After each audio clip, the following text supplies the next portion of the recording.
After 22 years at home, Dennis Rodman was going to college in rural Oklahoma and earning his keep on a family farm.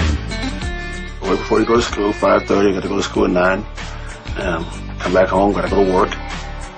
Just like it, every day. We had about a 1,500-acre farm that we raised a lot of cattle on.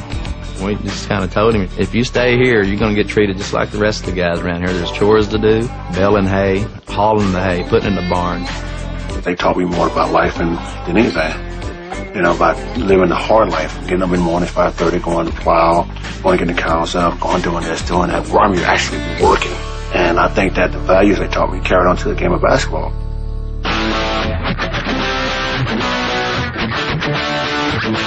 At Southeastern Oklahoma State, Dennis was an instant sensation and an All-American for 3 straight seasons. The first game, I think he scored 42 points and grabbed like 20 rebounds. Everybody's like, who is this guy, After that, he packed the gym every night. I was just excited. I was just excited just to be, here and just enjoying the game. In the spring of 1986, Dennis led his team to the NAIA Final Four. NBA scouts took notice. That summer, he was drafted by the Dtrot Pistons. I was just happy just to be anywhere. Just anywhere. I didn't care.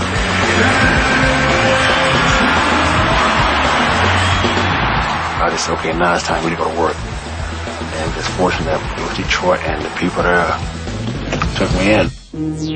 Life in the NBA was a giant leap from small-town Oklahoma. But Pistons coach Chuck Daly took Dennis under his care. He needs a little bit of guidance and maybe a little bit of father figure to tell him what to do, and Chuck was really good with him on that. This was a kid who was definitely a fish out of water. And so Chuck was like, come to my house for Christmas. Come to my house for Thanksgiving. He felt attached to me, and I felt attached to him because he knew all the frustration I was going through as far as making it and trying to play. I wanted to play so bad. And I never let him down. Not one time, never let him down. Here's Rodman with a steal. And Dennis with that quick slam. The Pistons were the NBA's bad boys, a team that fought opponents tooth and nail. Dennis fit right in. I wasn't trying to be famous to doing dirty work. I was just making it fun to do it and enjoy to do it. We call him Big Man because he played the big man. He played like a big man. He played way outside of himself. Dennis loved to play against who everybody considered to be a star. You got Mark Aguirre, you got like Larry Bird, Magic Johnson.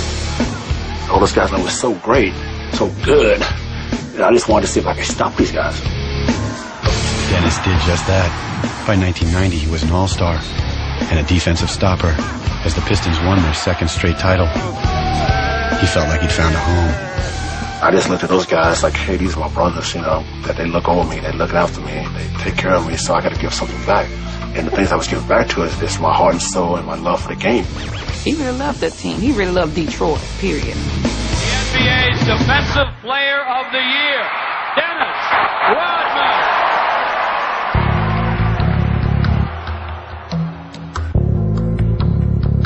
But after their championship seasons, the Pistons came apart. Key players were traded away. Then coach Chuck Daly resigned, breaking up the family for good. Where's Dennis going to go to Christmas dinner and Thanksgiving dinner? Who's he going to be able to talk to? Your father disappears, you got to be your own man. You may not be ready to be. When he loves somebody and cares for people, and then they leave him, it hurts him. And he doesn't recover as fast as a lot of people. He doesn't move on. He can't move on. Dennis's life was unraveling off the court as well. In 1993, he married model Annie Banks, his long-term girlfriend and the mother of his young daughter, Alexis. But the couple divorced after just 82 days. Annie took custody of their daughter and refused to let Dennis see her. He was too young, and they were both too immature at the time to be in that kind of relationship. She had her own problems, and he had his, and I guess they were throwing them against each other. That was like the last straw for Detroit. That was it for me. I just said, screw it. I'm not dealing with this anymore. He couldn't see his daughter. I mean, there was a lot of stuff that was kind of hitting him all at one time, and he just kind of broke down. One night, the police found Dennis sleeping in his pickup truck with a shotgun in the back. He'd left behind a note that some believe was a suicide threat. I think he had probably called her up and told him he was going to do this and this, blah, blah, blah, whatever. He kind of went out on the limb and was trying to get somebody's attention. I wasn't going to kill myself. Physically, I wasn't going to do that. I just wanted to have something in my hands and imagine and visualize that I did it. That I did it to kill this person that I've become. You know, such a follower, not a leader or not a person that can stand on his own 2 feet. I have to have something to keep me, you know. I didn't know what to do. With his team and his marriage in shambles, Dennis Rodman vowed to change his life. Few could imagine how thorough that change would be. That moment made a great turning point in my life and said, "Wow, okay, all right, now, you know, let's find out where this new identity is going to take you."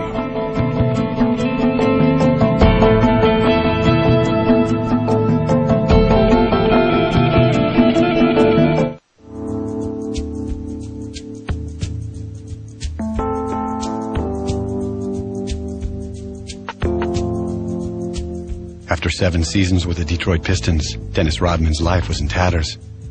His coach departed, his team broken up, his marriage destroyed. He didn't believe in his teammates. He didn't believe in basketball. He didn't believe in anybody. Everything started to diminish, just disappear in front of my eyes. Traded to San Antonio after the playoffs in '93, Dennis vowed to reinvent himself from the top down.